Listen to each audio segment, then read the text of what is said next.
pembelajaran kali ini kita akan belajar bersama tentang ibadah umroh. Jadi, simak terus video ini sampai selesai ya.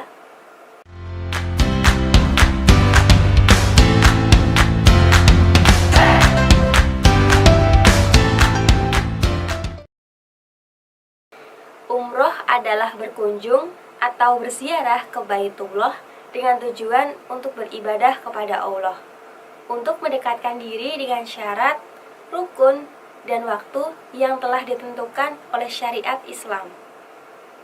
Ibadah umroh dan juga ibadah haji merupakan sama-sama ibadah yang dikerjakan di Baitullah Mekah. Kedua ibadah tersebut sangat mulia dan sangat dicintai oleh Allah. Namun, terdapat perbedaan dari kedua ibadah tersebut. Apa gitu perbedaannya? Simak terus video ini sampai selesai ya. Perbedaan haji dan umroh. Adapun perbedaan haji dan umroh dari segi waktu dan tata cara pelaksanaannya, yaitu sebagai berikut.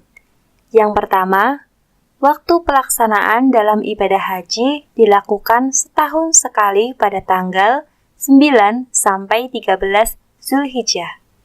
Sedangkan dalam ibadah umroh dilakukan sepanjang tahun atau tidak ada waktu ketentuan dan dapat dilaksanakan kapan saja. Yang kedua, tata cara pelaksanaan ibadah haji dilakukan secara lengkap dari ihram, tawaf, wukuf, sa'i, tahallul, ditambah mabit di Mina dan di Musdalifah, dan melempar jumroh.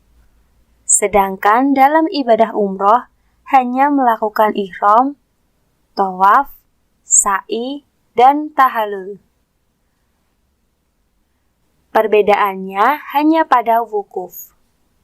Dalam pelaksanaan umroh tidak melaksanakan wukuf di Arafah. Perintah melaksanakan umroh. Perintah melaksanakan umroh dalam Al-Quran dan hadis sebagai berikut.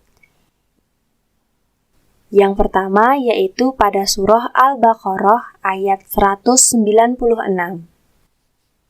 Bismillahirrahmanirrahim.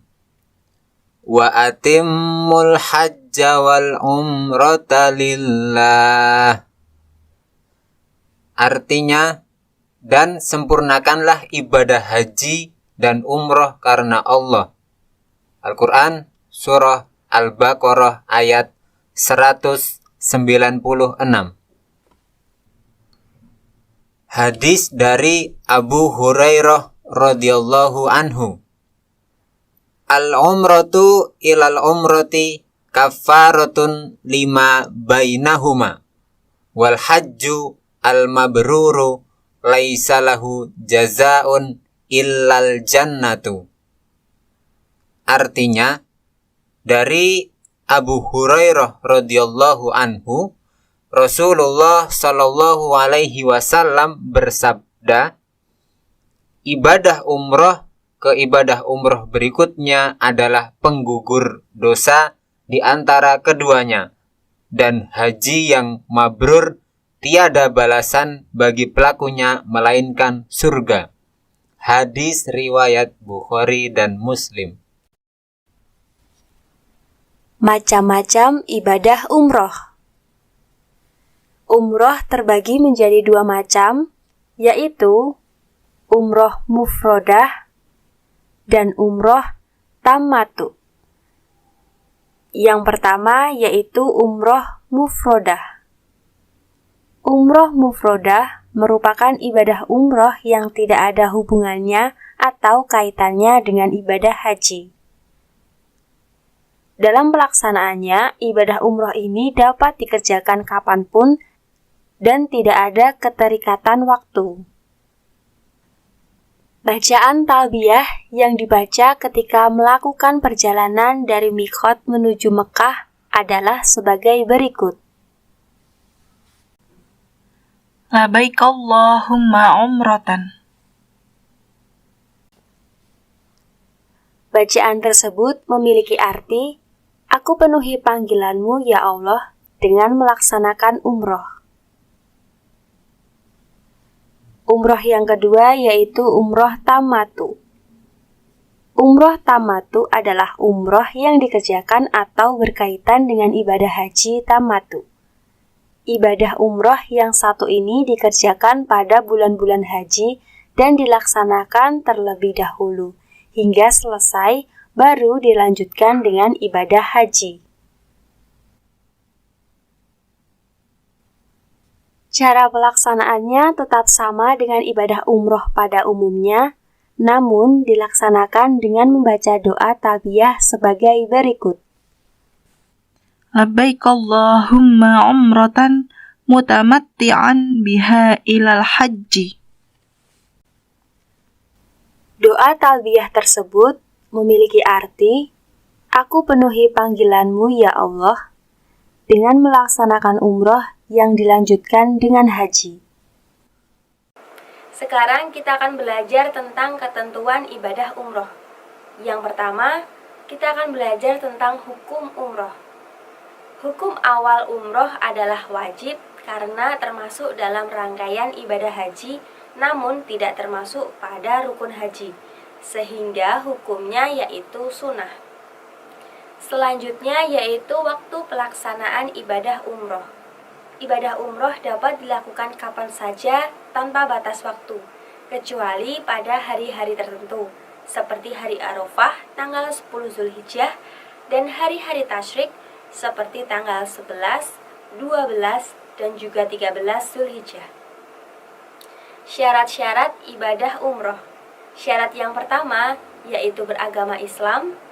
Syarat yang kedua yaitu berakal sehat atau tidak gila. Yang ketiga yaitu balik atau telah mencapai umur atau dapat membedakan baik dan juga buruk. Yang keempat yaitu merdeka atau bukan hamba sahaya atau seorang budak. Dan yang terakhir adalah mampu mengerjakan ibadah umroh.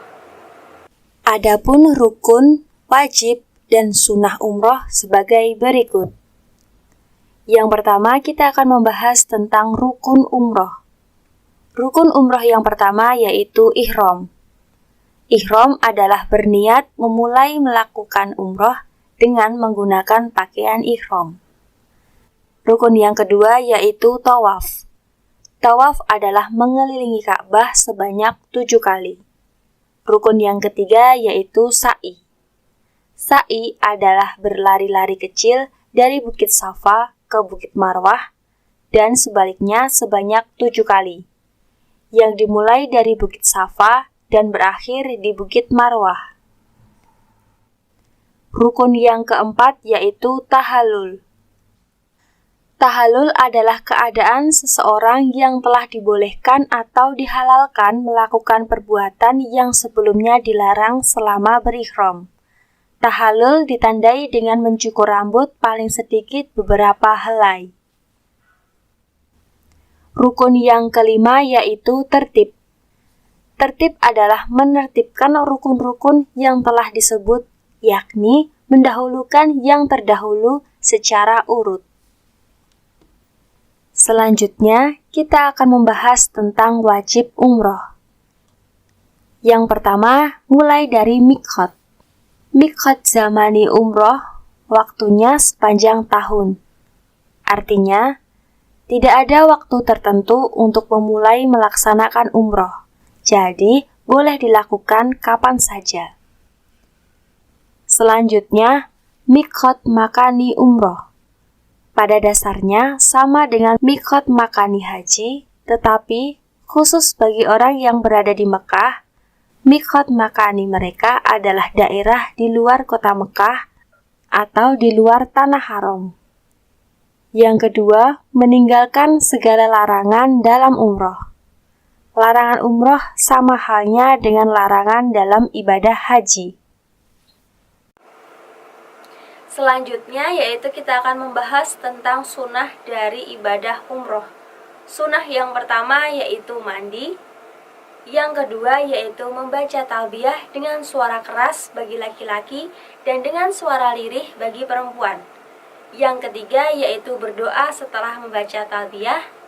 Yang keempat berzikir ketika tawaf. Yang kelima yaitu sholat 2 rakaat setelah tawaf. Dan yang keenam yaitu masuk ke dalam Ka'bah. Ibadah umroh sangat dianjurkan karena memiliki manfaat dan juga hikmah yang sangat besar di dalamnya. Hikmah dari ibadah umroh yang pertama yaitu meningkatkan rasa takwa kepada Allah Subhanahu wa Ta'ala. Yang kedua yaitu mengikhlaskan seluruh ibadah. Yang ketiga yaitu meningkatkan kedisiplinan. Yang keempat yaitu melahirkan rasa persaudaraan dan juga persatuan. Dan yang terakhir yaitu melatih rasa sabar.